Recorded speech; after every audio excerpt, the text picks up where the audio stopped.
Bem-vindos ao Coisas da Vida, o programa onde falamos sobre a atualidade da região, do país e do mundo. Durante a próxima hora vamos trocar ideias, opiniões com 3 convidados, como habitualmente. Hoje à mesa das conversas temos António Monteirinho, Carlos Gonçalves e Sofia Monteiro. Agradeço a vossa disponibilidade. Mais uma vez, bem-vindos. Vamos à conversa em que o tema central são as eleições presidenciais e os resultados do passado domingo. Vamos a caminho da segunda volta, dia 8 de fevereiro, daqui a pouco mais de 2 semanas.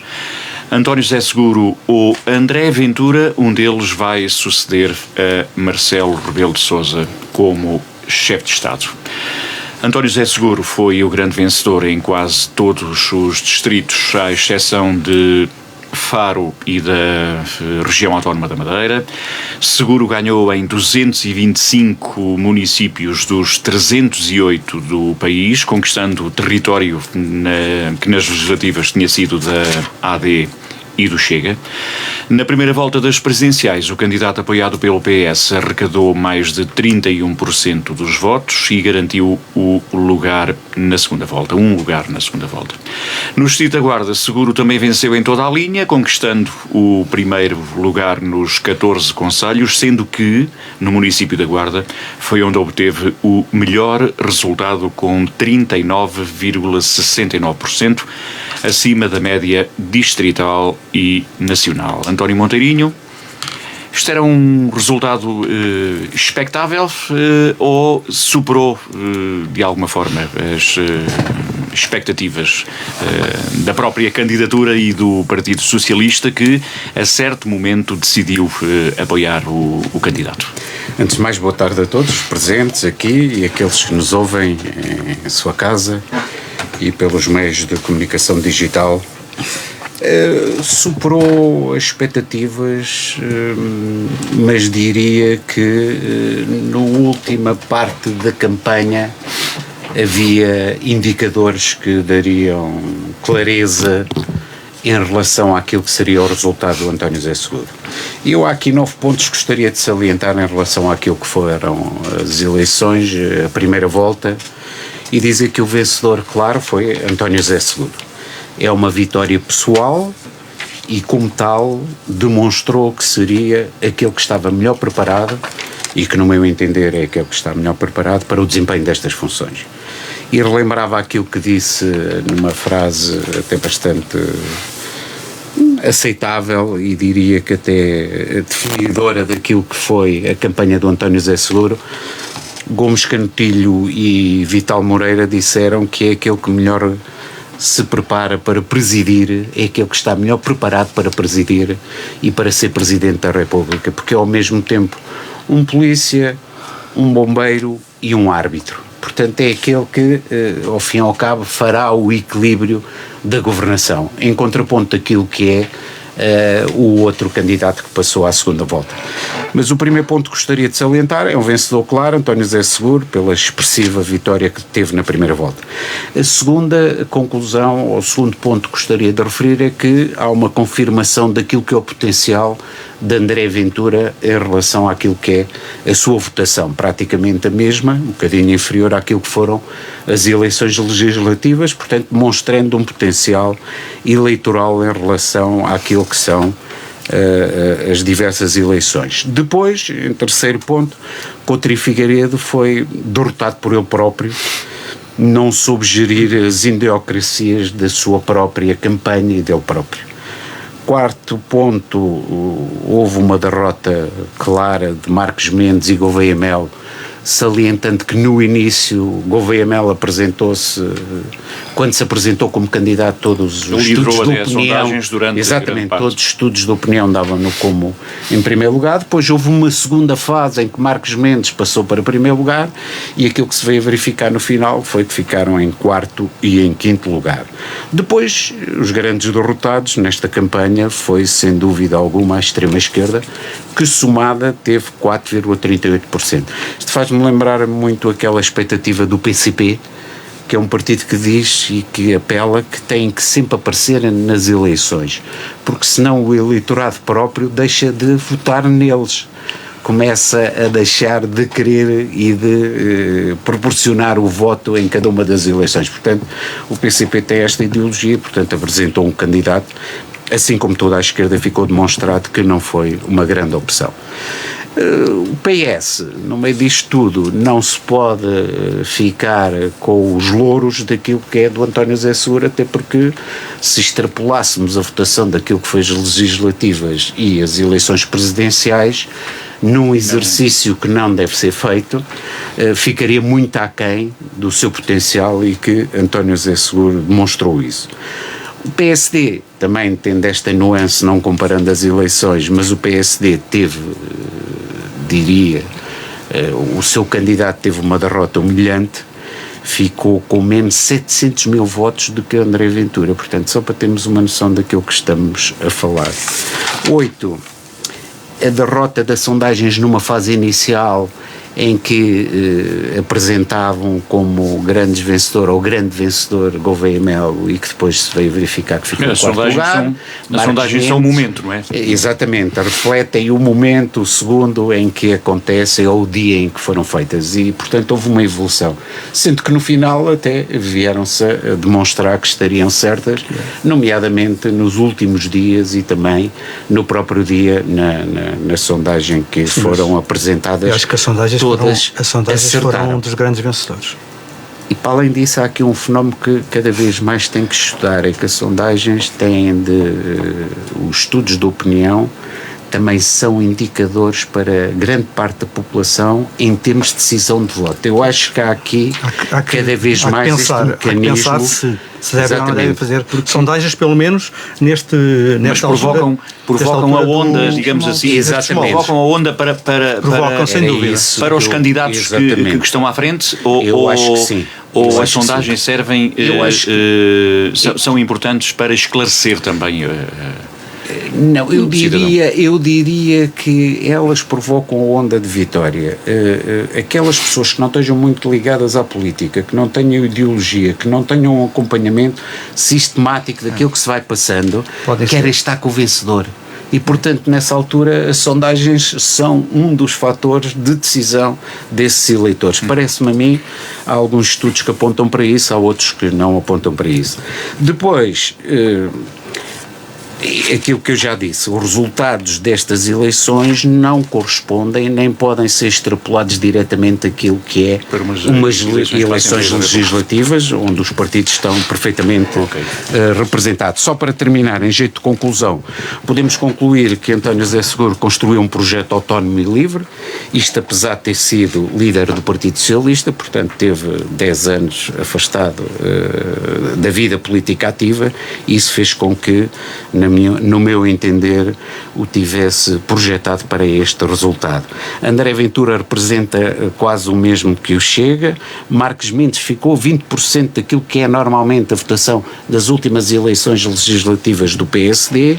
Depois, Coutinho Figueiredo elevou em muita votação da Iniciativa Liberal, e a extrema-esquerda caiu com estrondo. Podemos deduzir e extrapolar que estes resultados para os partidos, na minha opinião não, já o tinha dito, não podemos extrapolá-los, eles são acima de tudo uma eleição unipessoal. Portanto, estes são mais ou menos os pontos que eu tinha aqui para esta primeira fase do debate. Muito bem, já falámos de André Ventura, o líder do Chega, conquistou 23,5% dos eleitores. André Ventura foi o candidato mais votado, ou o segundo mais votado, em 94% dos concelhos portugueses. Venceu em 80 municípios, incluindo no Algarve, parte do Alentejo, muitos municípios do norte do país e em toda a Madeira. Mais do que duplicou os votos face às presidenciais de 2021. Ventura conseguiu no domingo ser o candidato de direita mais votado, consolidando uma presença crescente na política portuguesa, aquilo que disse o António Monteirinho, dominando desta vez por completo a região autónoma da Madeira, um bastião histórico do PSD, onde venceu com 33,4% dos votos. Luís Marques Mendes foi, digamos que, o protagonista do pior resultado da história do PSD em eleições presidenciais. O antigo líder social-democrata obteve apenas 11,3% dos votos. Luís Marques Mendes, apoiado pelo PSD, CDS, PP, só conseguiu ser o mais votado em 3 concelhos e não foi além do 5º lugar no total do país. Foi o resultado mais baixo obtido por um candidato apoiado pelos social-democratas desde 2001, quando Ferreira do Amaral, apoiado pela AD, obteve 32% dos votos, perdendo para Jorge Sampaio. De todas as vezes que o PSD, sozinho ou coligado, apoiou um candidato, este nunca ficou abaixo do 2º lugar. No Distrito da Guarda, Marques Mendes ainda assim ficou em 3º, mas longe de André Ventura, apurado para a segunda volta. Perante isto, Carlos Gonçalves, o que é que falhou nesta candidatura de Marques Mendes? Então, muito boa tarde ao auditório da Rádio Altitude, muito boa tarde aos presentes e também a todos aqueles que nos estão a ver. É difícil dizer agora, ou é fácil dizer agora, depois de que passaram as eleições, o que é que de facto falhou. Obviamente que eu também posso dizer que fui um dos derrotados. Eu fui mandatário da candidatura de Luís Marques Mendes e obviamente que na Guarda não temos efetivamente um grande resultado.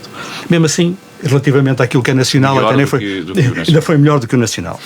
Eu tenho que dizer o seguinte: é evidente que Luís Marques Mendes, houve uma altura em que ele ultrapassou o candidato que toda a gente dizia que ganhava quase à primeira volta, que era o Sr. Almirante Gouveia Melo, mas de facto, de um momento para o outro, as coisas por qualquer motivo caíram.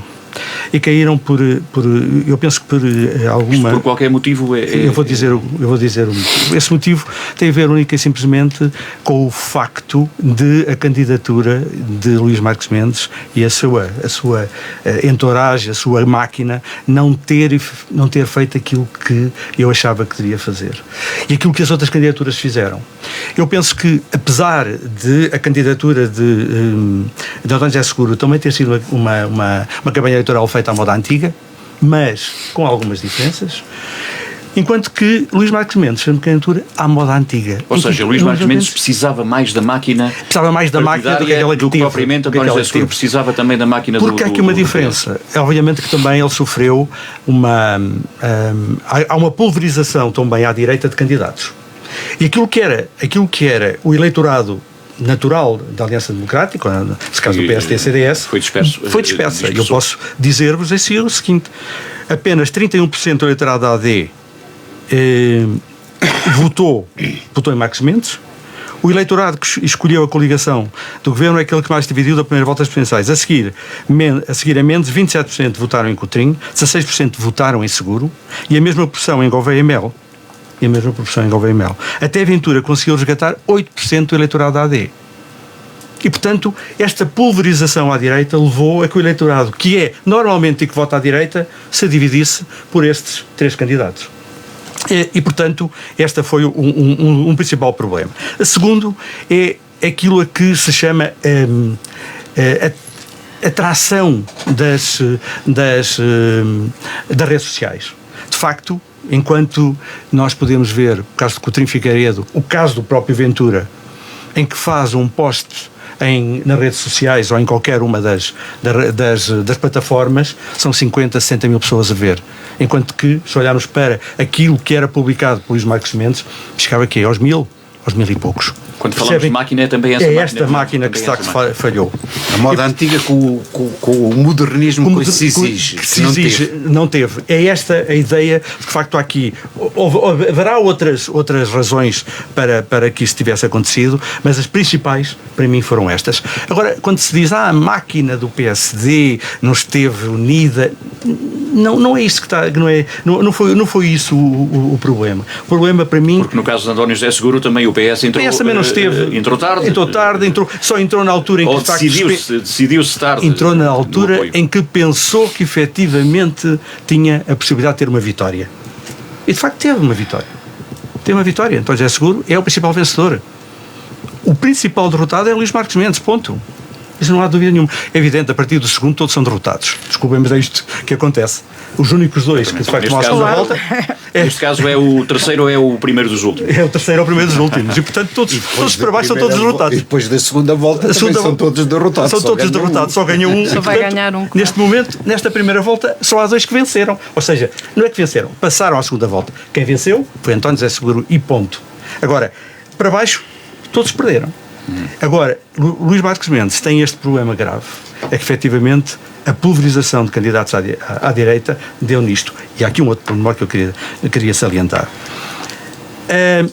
Esta questão das sondagens, que para mim foram as principais vencedoras, umas das principais vencedoras, não foram as principais, uma também, um vencedor da noite foram as sondagens. Sim, porque a participação, a adesão dos eleitores foi menor dos bastante positiva, anos. não é? Foi muito positiva. E eu acho que a sondagem, de facto, foram também vencedoras por uma razão. Porque depois que começou a primeira trekking pool, a partir dali, praticamente Pouco se alterou.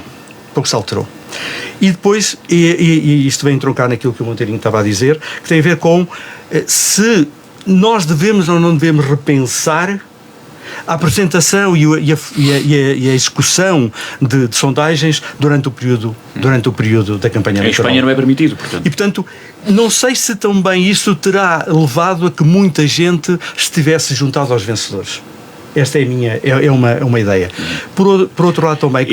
Este tipo de sondagem. Este tipo de sondagem. A trekking pool, tipo de sondagem. Porque todos os dias com o bombardeamento de números. De sentidos de voto, exato. Porque o universo não é muito grande, são 600 e poucas entrevistas. O universo não é muito grande. Agora, quando se diz, mas aqui dizia-se no meio da campanha eleitoral que houve uma altura que quando houve a primeira, a maioria absoluta de António Costa, que houve uma altura em que deram a vitória ao Rui Rio. Só foi uma única. E depende do sítio onde ela foi feita. Durante estas eleições também houve uma determinada altura que apareceu uma sondagem com Marques Mendes em segundo. Agora, foi uma nas últimas 15 dias. De um intercâmbio. Foi da Intercâmbio. Exatamente. Na última semana. Sim. Monteirinho, é assim, é preciso saber onde é que ela foi feita, de que forma é que foi feita. Porque se nós formos fazer... juntar todos os estudos de opinião, todas as sondagens... A amostra não era significativa e não tinha... Mas corresponde, a amostra total corresponde àquilo que foi o resultado. Final. E, portanto, esta foi esta questão é importante e há aqui um ponto de viragem para mim na campanha eleitoral e, nesse caso, na dinâmica de vitória. Na dinâmica de vitória de Luís Marques Mendes. Na dinâmica de vitória de Luís Marques Mendes, porque antes disso ele tinha todas as sondagens e estava em primeiro lugar, foi a altura do debate com Gouveia Melo. Esse debate com o Gouveia Melo é fulcral. Porquê?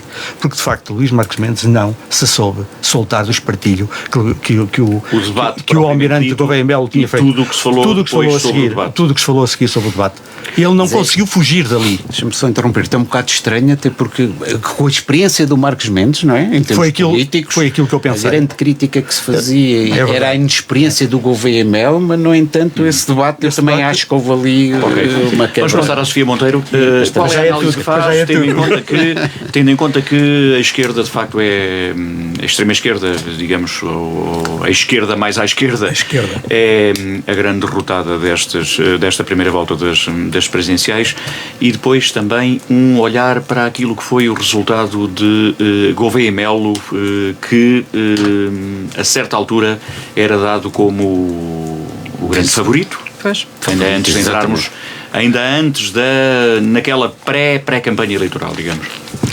Ora, antes de mais, boa tarde aos presentes e a quem nos está a acompanhar.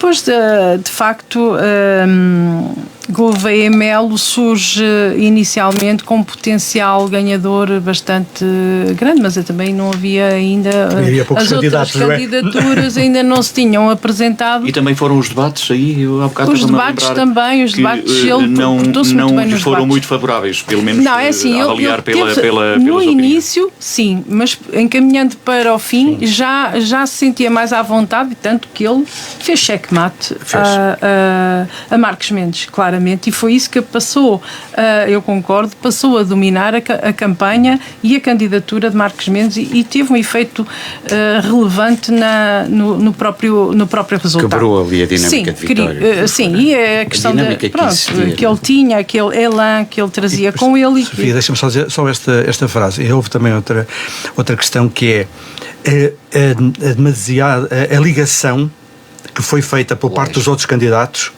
ao governo. Também não lhe foi favorável. Mas o Marques Mendes também nunca rejeitou. Mas pelo contrário, nunca rejeitou, mas também não lhe foi favorável. Acho eu. Não lhe foi favorável até no posicionamento que ele próprio adotou face às várias situações que foram ocorrendo a nível político e não só no nosso país, ao nível da governação. Portanto, não lhe foi, ele não se soube posicionar. Exatamente. O posicionamento dele em relação à Ministra da Saúde, que foi demitindo de dar opinião e, portanto, só para o fim é que lá... Tirando a responsabilidade para o responsável pelo SNS. Sim. E então eu acho que ele também não soube gerir, lá está a questão da experiência, às vezes não é tudo, é preciso termos alguma sensibilidade para tudo o que está a acontecer à nossa volta. A questão aqui, e eu gostava aqui só de corrigir relativamente à expressão extrema-esquerda, foram candidaturas à esquerda. À esquerda. Claro. Acho que nós aqui não estamos a falar de partidos, há uns que apoiam, mas as pessoas que se apresentaram candidaturas à esquerda, senão também, lá está, António José Seguro nunca se revelou como sendo de esquerda, também não sei onde é que se posiciona o PS, só mesmo ao centro, e não é esquerda também, quer dizer, pronto. Mas eu compreendo aquilo que querem dizer, mas gostava só de... Esquerda, que estas candidaturas, há pessoas que até nem à esquerda são. Destas 11 candidaturas, há pessoas que nem à esquerda são. São movimentos, são posicionamentos que não são assim... É melhor dizermos com o apoio dos partidos mais à esquerda. Partidos, mais à esquerda. Pronto, então, aqui, relativamente às sondagens, eu também tenho esta opinião. Elas prestaram o seu papel. Depois é preciso saber lidar com elas. Estas diárias, depois também nunca se afastaram muito daquilo que foi o resultado, é um facto. Mas condicionam o voto. A abstenção baixou por 2 motivos. As pessoas aperceberam-se que a segunda volta podia ser dominada por 2 candidaturas de direita. Coutinho de Figueiredo ou André Ventura, muito dificilmente Marques Mendes e André Ventura, mas estava ali no espectro da direita. Havia 3. E então, eu acho que aquilo que as pessoas, que até, isto até pode explicar alguma da menor votação nas candidaturas à esquerda, foi as pessoas perceberem que esta situação, ao ocorrer, não dava muita hipótese a quem se revê no centro-esquerda na segunda volta ter um candidato em que pudesse votar.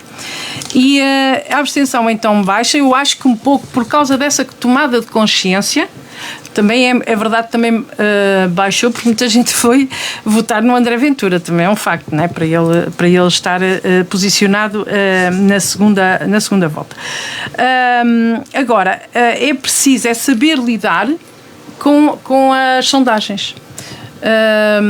E saber perceber o que é que se tem que mudar na campanha, no discurso, no posicionamento, para se poder reverter todo este processo. Temos aqui 2 personagens que são... Sim, exatamente, podemos partir agora para opostas. Sim, agora é o que temos, mas eu queria só ainda dizer... Podemos olhar por exemplo, um bocadinho já para... Só um bocadinho. Coutinho de Figueiredo surge aqui como uma surpresa. Assim como Jorge Pinto, não é? Jorge Pinto aparece também como uma surpresa, com um discurso, que à partida, sendo uma pessoa mais jovem, poderia não colher junto da opinião pública, e colheu, até o momento em que ele decide que poderia desistir, que não era por ele que António José Seguro não ganhava, não chegava à segunda volta e tal. É algo incompreensível. Então, ele, ao apelar ao voto útil, retirou logo votos à sua própria candidatura. Claro, portanto, estes resultados têm que ser lidos assim. Claro, mas ainda assim não é. Mas é evidente, as pessoas pensaram assim, então, mas vou votar em Jorge Pinto porquê? Não foi um número muito significativo que alterasse. Mas estava melhor. Mas estava muito melhor até certo ponto, até o momento em que se pôs neste posicionamento. Pronto. Depois temos aqui uma nova realidade política, que é o pluralismo partidário. E por isso é que há a profusão de tantas candidaturas, à direita e à esquerda. No centro são os tradicionais. Pronto. E então, isto é que deve levar a uma reflexão daquilo que é o espectro político no nosso país a partir de agora, porque se calhar até vamos ter legislativas mais depressa do que pensamos. A ser verdade isso, vão surgir, aliás, Gouveia e Melo disse-o, podia criar um partido, não é? Ele disse-o. E, portanto, é provável que estes movimentos, que estas candidaturas, não se unindo, dividindo esquerda e direita, possam criar novas realidades políticas e novas ainda ofertas que não partidárias. Possamos extrapolar o que são estes resultados Sim. para um resultado partidário para as Assembleias, para as legislativas.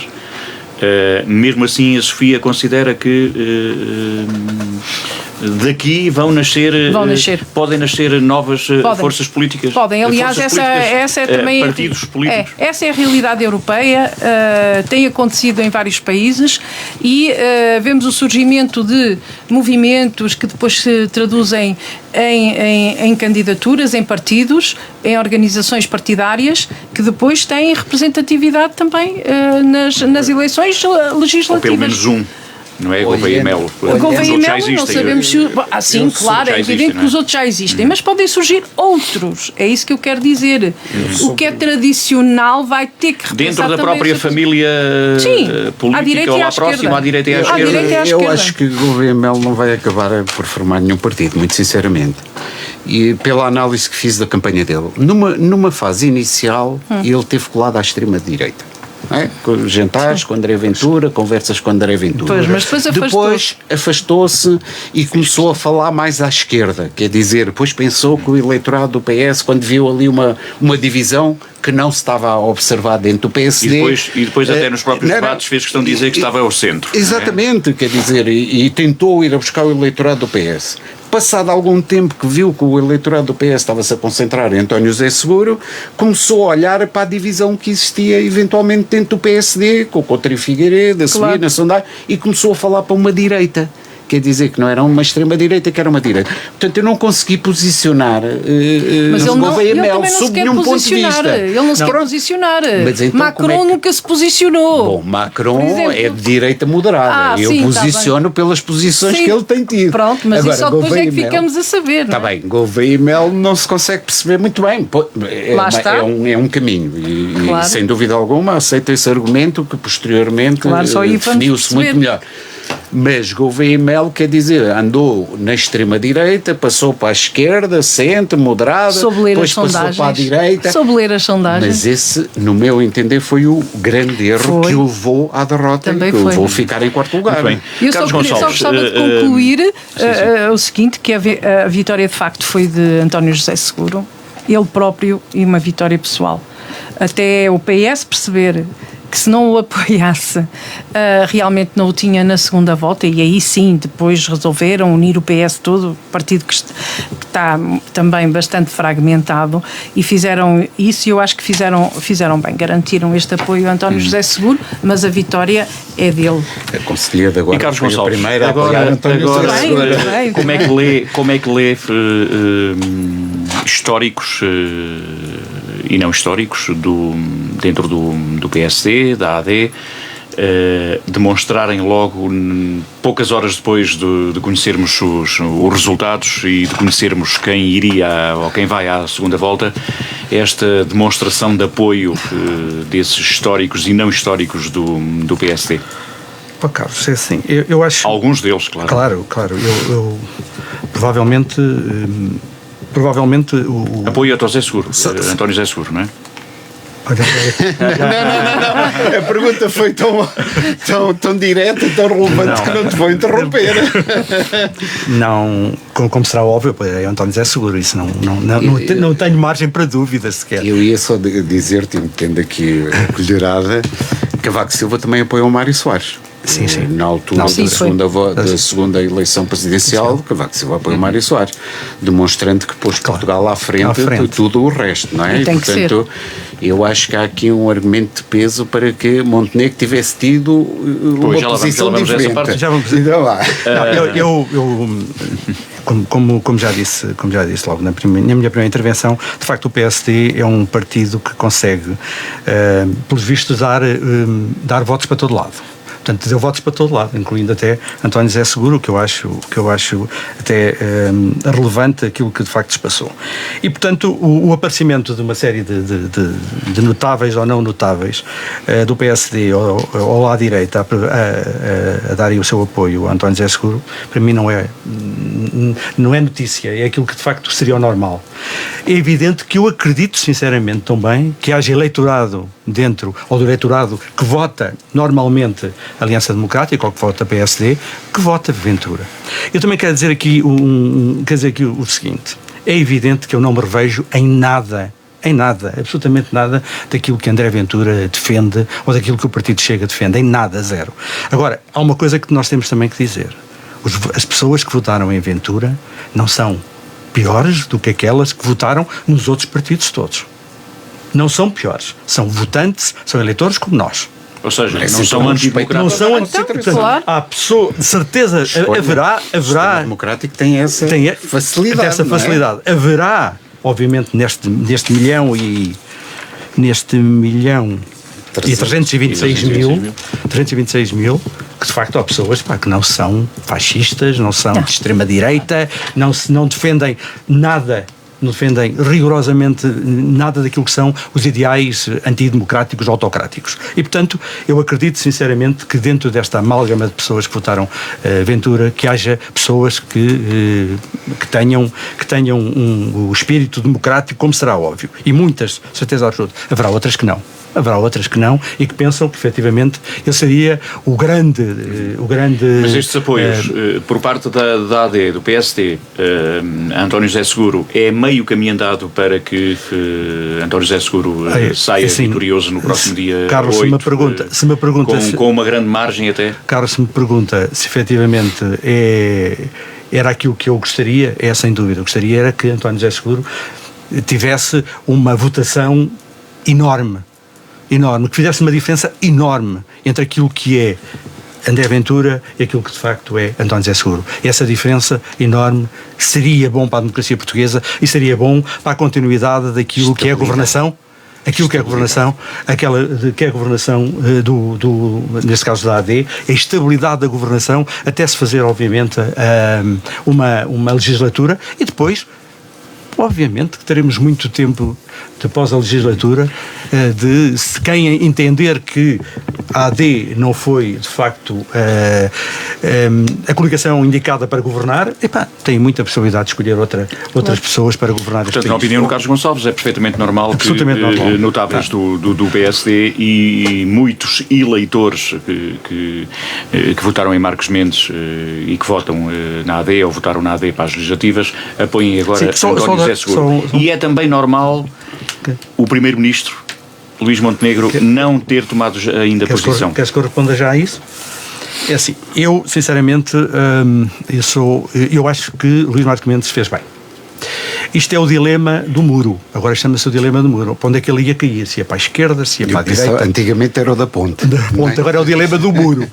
E este dilema do muro tem a ver com o seguinte. Eu acho que Luís Marques Mendes Luís Montenegro estava mesmo num dilema. Porquê? Se apoiava, se dizia para... Vamos supor, não acredito que isso viesse a acontecer, mas se viesse a apoiar André Ventura dizia: cá está, eu afinal sou o líder da direita. Tanto que o próprio Primeiro-Ministro venceu as eleições, ou que a AD venceu as eleições, dá-me o apoio. Eu sou efetivamente o líder da direita. Se fosse precisamente o contrário, ele dizia, mais uma vez, o Centrão, mais uma vez, o Partido Socialista e o PSD se juntam no sentido de criar condições para que eu não venha a ser o Presidente da República. E, portanto, o dilema é este. Ou seja, é muito complicado para o Primeiro-Ministro fazer uma opção. Depois há aqui um outro problema. É menos complicado não tomar partido? É menos complicado não tomar partido. E depois ainda temos outro problema, é como é que se fazia a liga, como é que se fazia a política naquilo que é o nosso Parlamento? Como governação. A governação era muito complicada. Depois, e porque já se viu ontem no debate da Nação, na intervenção de Pedro Pinto, viu-se aquilo que vai ser a partir de agora. Vai ser este massacre constante. E outra coisa, e eu acabo já. Aqui um outro pormenor, que é este. O Chega está no Parlamento para fazer o quê? Abandalhar, passo a expressão, peço desculpa pela palavra, abandalhar o Parlamento. É isto que eles querem. Eles querem chegar a um ponto para dizer digamos, ao povo português, já estão a ver, isto não vale a pena. Isto não vale a pena. É isto o fim do Partido Chega do Parlamento. Se de facto o nosso Presidente da Assembleia não tem mão naquilo que se vai passar para a frente, nós corremos muitos riscos. Eu nem sei se está. Eu aqui queria acrescentar 2 ou 3 pontos. Eu concordo com aquilo, com algumas coisas que o Carlos Gonçalves disse, mas há aqui uma análise que tem que ser feita da seguinte forma. O adversário político de Luís Montenegro não é António José Seguro, é André Ventura. Portanto, e parece-me que desta segunda volta, aquilo que se pode verificar é que se o André Ventura tiver uma votação superior a 31, qualquer coisa que teve a AD nas últimas eleições legislativas, 31, 21. Ele já diz por si só que é o líder da direita. Se tiver essa votação, então é que vai ser. Mas convenhamos que agora há 2 candidatos apenas numa segunda volta. Sim, não, mas eu estou. A percentagem de votos subsai daqui. Pode exatamente ser nesse sentido, não é? Subsai daqui uma percepção de que André Ventura pode ser o Primeiro-Ministro de Portugal. Sim. Não é? Perante essa votação, as pessoas, enquanto nós não acreditamos que ele possa ser, em função daquilo que são as posições que toma, da forma como faz política, do próprio partido que tem, está sempre colado. Não terem o medo é que alguns eleitores que votaram em André Ventura e que sejam moderados, já votaram uma vez. Não sei se vão votar outra.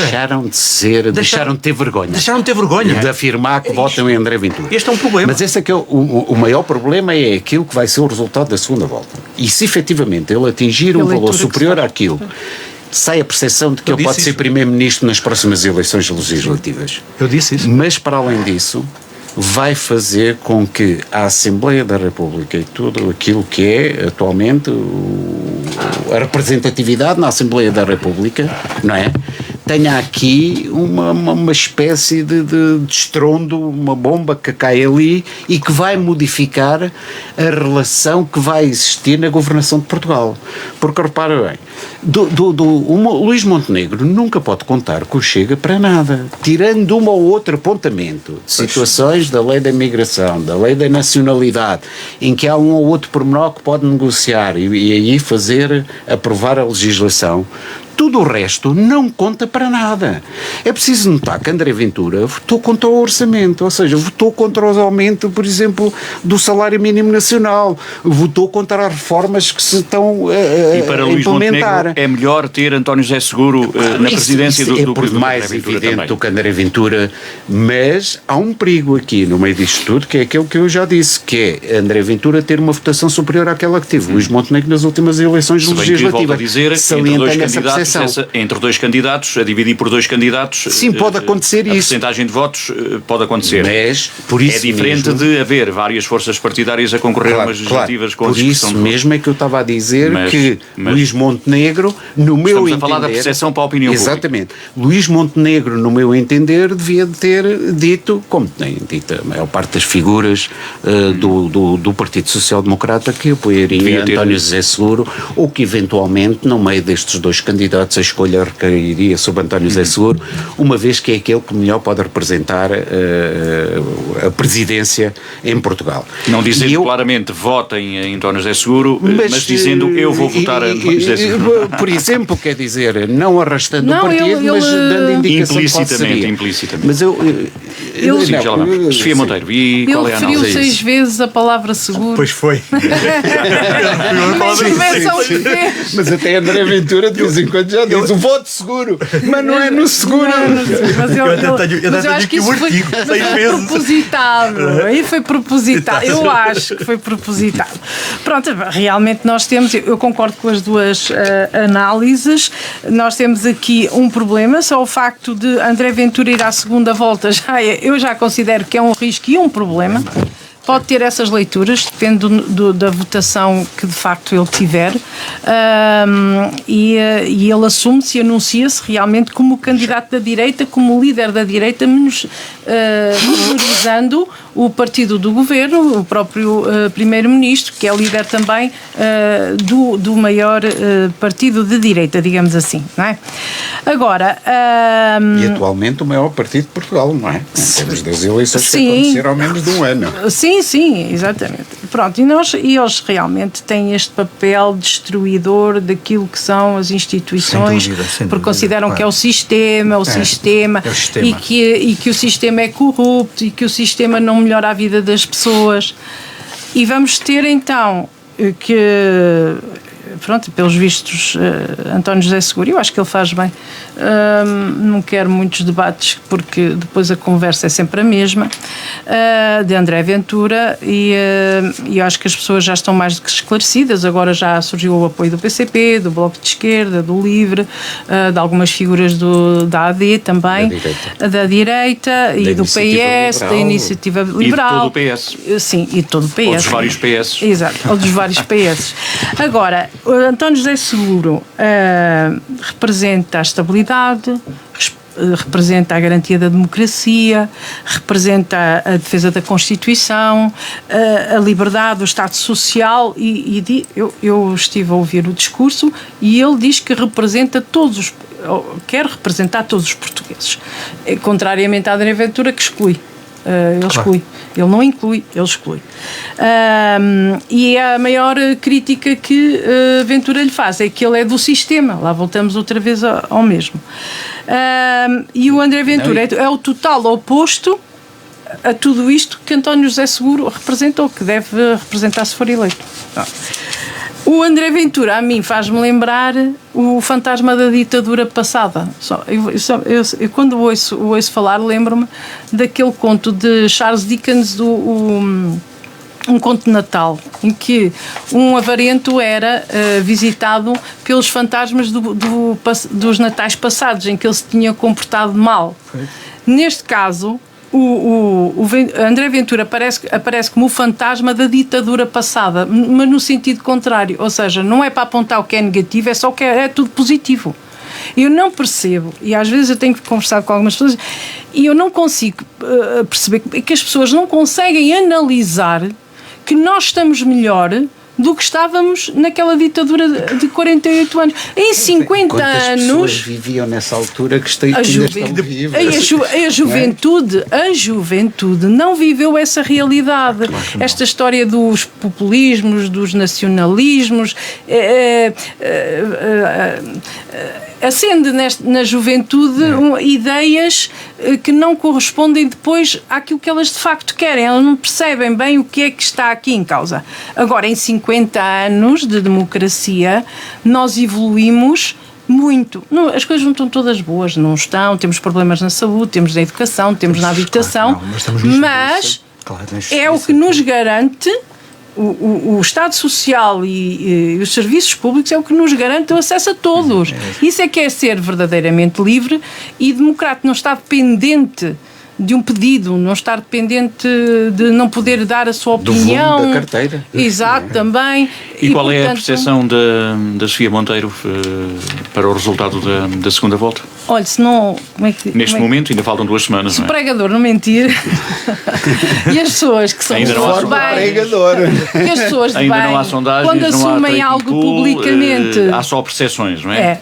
As pessoas quando assumem publicamente um apoio... Aliás, há um estudo hoje que é o método de Monte Carlo, se não me engano, publicado numa plataforma online em que, perante aquilo que foram as sondagens da primeira volta, estudou aquilo que é também a percepção, digamos, para o resultado da segunda volta, e dá a vitória. e que dá a vitória a António José Seguro Para com um uma margem Acho que podemos uma margem estar de 23%. tranquilos desse ponto de vista. Mas eu lembro muitas vezes que houve uma... Vai dar nos tais 30 e tal, mas passa aos 30%. A primeira eleição de Donald Trump também dizia que ele que não ganhava. E no dia seguinte, quando demos conta das notícias, ele estava lá. E, portanto, esse é o risco que eu espero que as pessoas tenham consciência de que não queremos correr, que não temos esse risco, nós não temos que o correr. E garantir, de facto, que o futuro seja seguro. Carlos Gonçalves, qual é a percepção também? Eu tenho a percepção que, de facto, António José Seguro vai ganhar, e eu só espero que a diferença, de facto, de votos entre... a percentagem do diferencial entre um e o outro seja efetivamente grande. Seja efetivamente grande. Agora, é assim... falta toda uma campanha, não é? Eu às vezes, quando falta uma campanha, obviamente que sim, mas eu quando, voltando, só pegando aqui nas palavras da Sofia, eu quando as pessoas muitas vezes dizem que aquilo que em 24 de Abril de 1974 é que era bom, eu fico, digo assim, como é que é possível que alguém diga uma coisa destas? Eu sei que eu sou um pouco mais velho do que os meus amigos aqui nesta mesa. Mas meu pai vivia aterrorizado com a possibilidade de eu ir para a guerra.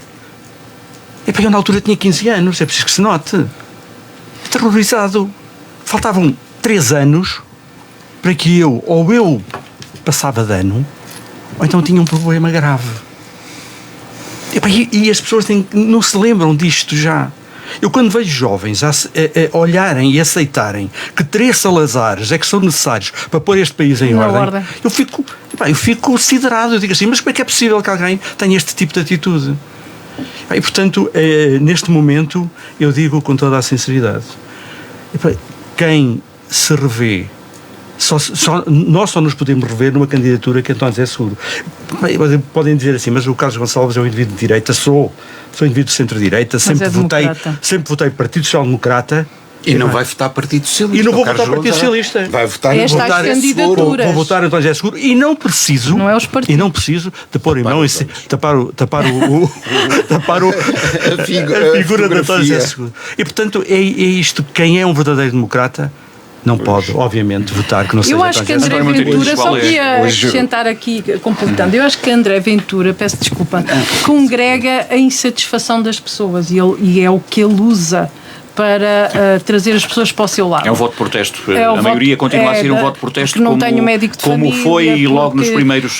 Porque há subsídio aos dependentes, porque assim. vêm os imigrantes e roubaram-me o emprego, etc. Não é verdade. António Monteirinho, nada disso é verdade. Este voto de protesto, que segundo Sofia Monteiro continua a existir, tendo em conta a votação de André Ventura, pode de alguma forma retirar essa percepção de vitória de António José Seguro que Monteirinho tem em mente? Não, eu acho que neste momento a percepção que existe em democracia as vitórias não estão garantidas. Primeiro ponto. Mas a percepção que me parece que existe é que António José Seguro pode ganhar eventualmente a segunda volta e tem todos. Eu à vontade, eu acho que pode ganhar. À vontade, mas não à vontadinha? No meu entender. Ou nem uma coisa nem outra? Não, à vontade acho que pode ganhar, não à vontadinha. Acho que António José Seguro já demonstrou que a forma de fazer política e a maneira de estar na vida pública seguiu o seu caminho sem se desviar daquilo que eram as suas convicções, os seus princípios e os seus valores. Nunca vimos António José Seguro ter caminhos divergentes durante toda a campanha. Penso que manterá isso, é uma pessoa já bastante experiente e convicta, enquanto que André Ventura procurará fazer absolutamente tudo para conquistar votos. Esta ideia de André Ventura manipulador, populista, mentiroso. Se querem o socialismo, votem em André Ventura, e se não quiserem, votem em mim. Começa por aí. António José Seguro efetivamente pertence a um partido político, mas há 10 anos que não milita, que praticamente não tem intervenção dentro do Partido Socialista. Portanto, significa que é uma pessoa que está completamente afastada dos partidos, e assim sendo, parece que é a pessoa... Ser socialista ou ser social-democrata, ser do PCP não é lepra. Exatamente. Então, essas coisas têm que ser vistas assim, desta forma, não é lepra. Nem deve ser visto um mal menor a votação no António José Seguro. Eu, por acaso, a propósito disso, hoje li há diversos artigos de opinião que vão falando entre os dois candidatos agora da segunda volta, mas hoje li um muito interessante do José Matos Correia, que foi vice-presidente do PSD, em que fala aqui 4 ou 5 coisas muito interessantes. E uma delas foi, ele relembrou algumas palavras de Sá Carneiro, em que dizia que em primeiro lugar está Portugal, depois está o partido e último as circunstâncias pessoais de cada um. Não é? Isto quer dizer, isto para apoiar aquilo que é a decisão dele que vai votar em António José Seguro, dizer que em primeiro lugar está Portugal e só depois os partidos políticos. E ele diz outra coisa também muito interessante, que não ia votar num socialista, que não ia votar no Partido Socialista, que nunca votou, nem nunca teria ideias de votarem, que ele vai votar em António José Seguro, independentemente de ser de um partido, do Partido Socialista. Pois há aqui um conjunto de argumentos que ele utiliza muito interessante sobre um candidato e outro. Mas eu acho que depois destas eleições e em função dos resultados nós poderemos ter aqui um problema em termos de estabilidade governativa. E eu acho que António José Seguro pode muito bem garantir a estabilidade, exatamente, o garante a estabilidade para os próximos anos, que nós esperemos que exista estabilidade, houve eleições legislativas, ganhou quem os eleitores escolheram e que deve governar até ao final do mandato, e eu penso que tem de ser assim.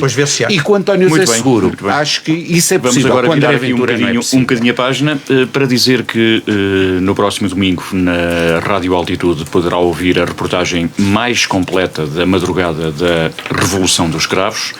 E temos o povo, é assim que se chama esta iniciativa, numa escuta coletiva e presencial, para a qual convidamos todos os ouvintes e os 3 convidados, obviamente, que os convidados do Coisas da Vida também estão convidados para aparecerem aqui na Rádio Altitude no próximo domingo à tarde, nessa escuta coletiva e presencial. É mesmo caso para dizer que o 25 de Abril nunca se voltou a escutar assim desde 1974, como se vai poder escutar a partir das 14h30, das 2h30 da tarde deste domingo aqui na Casa da Rádio, com a presença de Adelino Gomes, o jornalista que relatou a madrugada do 25 de Abril de 74, na altura para a Rádio Renascença, e uma das maiores referências do jornalismo português. Também a presença de Maria Inácia Rezola, a comissária executiva das comemorações dos 50 anos do 25 de Abril, também vai estar aqui na Casa da Rádio no próximo domingo. Será, portanto, a partir das 2h30 da tarde, nessa escuta coletiva e presencial de cerca de 3 horas. Durante a manhã, a partir das 11 horas, Adelino Gomes e Inácia Rezola vão participar numa tertúlia aqui em estúdio, com a presença ainda de Mota da Romana e Albino Bárbara, que viveram também de perto o 25 de Abril, em tempo real, digamos, precisamente aqui na Rádio Altitude, viveram esses acontecimentos. E se a 29 de abril de 2023 a Rádio Altitude marcou as comemorações dos 49 anos da Revolução dos Cravos na região, a propósito dos 75 anos da rádio local mais antiga do país, com o evento Abril no Altitude, a Revolução que passou pela rádio, no próximo dia 25, então no próximo domingo, será aqui a rádio o primeiro local onde poderá ouvir integralmente a gravação das primeiras horas dessa madrugada que mudou o país. E temos o povo, volto a frisar, é assim o tema desta iniciativa. Vai decorrer num périplo pelo país. Este será, a primeira emissão aqui, esta escuta presencial e coletiva, e depois a cada dia 25 de cada mês, durante todo o ano. Esta iniciativa percorrerá o país. Estão desde já convidados para este momento histórico na rádio local mais antiga do país. António Monteirinho, é de facto um momento importante, histórico. Sim. Um momento único. E parabéns à Rádio Altitude, uma vez que vai ser a primeira emissão, vai ser na Rádio Altitude, que é por si só a rádio mais antiga do país, em emissão contínua. Eu terei todo o gosto em estar presente, até porque é um conjunto provavelmente de inéditos e também porque nessa altura era um jovem e não ouvia rádio com toda a certeza, tenho uma percepção muito vaga daquilo que aconteceu. Mas são momentos nunca ouvidos. Com todo o gosto por vou estar aqui presente. É o relato dos acontecimentos durante 4 horas ao longo. Claro que está compilado, não é? Em 4 horas. Sim. A transmissão deve ter-se prolongado por muito mais tempo, mas aqueles momentos foram compilados nesta bobina, digamos, de 4 horas, desde o início da Revolução até à rendição, digamos. Até ao verdadeiro 25 de Abril de 74. Sendo inédito, passando uma única vez na rádio, eu acho que todos os ouvintes deveriam, pelo menos aqueles que de alguma forma dizer que a rádio vai transmitir momentos. Um pequeno trecho dessa gravação, também a partir das 2h30, mas nada comparável àquilo que são as 4 horas é com todo o gosto que estarei presente e aconselho todos a ouvirem. Os ouvintes, já agora momentos. Também um convite aos ouvintes em geral, que podem aparecer aqui no domingo à tarde, a partir das 2h30. Essa gravação de 4 horas vai começar às 2h30, mas não é obrigatório que as pessoas estejam 4 horas a ouvir a gravação, mas quem quiser aparecer durante essa tarde, até às 7, pode aparecer. E agradecer o convite e quando estar presente também. Acho que é um momento único e mais do que nunca temos que sublinhar o papel importante do 25 de Abril na mudança que ele efetuou nas nossas vidas. Acho que é importante. Carlos Gonçalves, sim, este é um momento único. Há bocado estávamos a falar do 25 de Abril. 25 de Abril e afinal, é de facto um momento único. Dar os parabéns à rádio, porque de facto é a primeira rádio em que vai passar estas gravações inéditas e, portanto, só temos que agradecer o facto da Rádio Altitude ser uma das escolhidas. Por outro lado também, eu só espero é que as pessoas lá fora todas pudessem ouvir o que de facto se passou nesse dia e que refletissem para aquilo que se vai passar no dia 8 de fevereiro. Acho que isso era muito importante para todos. Não sei se para além de... Sim, tenho duas notas finais. Tem umas notas finais habituais, não é? Tenho três notas finais. A primeira tem a ver com uma que foi uma pedrada no charco na Conferência de Davos, feita pelo Primeiro-Ministro do Canadá. Eu penso que quem ler, eu já li, o discurso é uma peça discursiva política marcante. E acho que é importante que todos leiam. Eu só queria 2 frases, está bem? 2 frases. Uma delas diz o seguinte: as potências médias devem agir em conjunto. Se não estamos à mesa, estamos no menu. Avisou, defendendo a criação de coligações flexíveis entre países com valores e interesses comuns, em vez de uma dependência exclusiva das grandes potências. Ou seja, as amarras que o Canadá tinha para com os Estados Unidos, neste momento, estão-se a desfazer. o que é importante para o Canadá. E aquilo que nós devíamos fazer era efetivamente isto, era conseguirmos deixar, e eu estou a falar na Europa no seu conjunto, não continuar amarrado àquilo que de facto é este espírito imperialista que tem Trump e que só vai criar problemas na nossa Europa, e se estivermos unidos nós conseguimos debater, deixamos de ser o menu, deixamos de pertencer ao menu da Carta das Grandes Potências. Ok. A outra nota é por um sentido negativo, é aquilo que de facto é aquilo que é o Conselho de Paz para Gaza. É inacreditável, mais uma vez, que Trump se apresenta aqui como o presidente vitalício deste Conselho de Gaza. E depois outra coisa, é inadmissível que se escolham ou se façam convites a países do mundo, criando praticamente uma nova ONU, mas com dinheiro. Cada um tem que entregar pelo menos $1.000 milhões, ou $1.000 milhões de euros, $1.000 milhões, estou a falar bem. E a terceira, também para aliviar um pouco, tenho que dizer que o Sporting, como será óbvio, tem um feito histórico. Ganhou ao Paris Saint-Germain, campeão da Europa, e pela primeira vez. E, portanto, tinha que fechar com isto. Muito bem. Tinha este destaque relativamente à Conferência de Davos. Acho que foi importante o posicionamento dos partidos e levou também a um recuo, de certa forma. E houve ali vários discursos. Sim, eu acho que temos que valorizar isso, e são tomadas de posição que temos que ter em conta, e Trump tem que perceber. Acho que ele percebeu qualquer coisa. E isto terá levado Trump a recuar naquela ideia, se é que aquilo era mesmo para concretizar, também naquela ideia de a todo custo tomar a Groenlândia, não é? Portanto, já como fez na Venezuela, não é? Que fez o que fez. Bom, mas também sublinhar aqui que esta semana se comemorou, entre aspas, um ano de Trump nos Estados Unidos. O que não é bom. Não é bom para os Estados Unidos, não é bom para a geopolítica mundial, e, portanto, faltam mais 3 e temos que saber lidar realmente com esta situação. Concordando com aquilo que foi dito, eu salientava aqui exatamente o conselho criado para a paz em Gaza.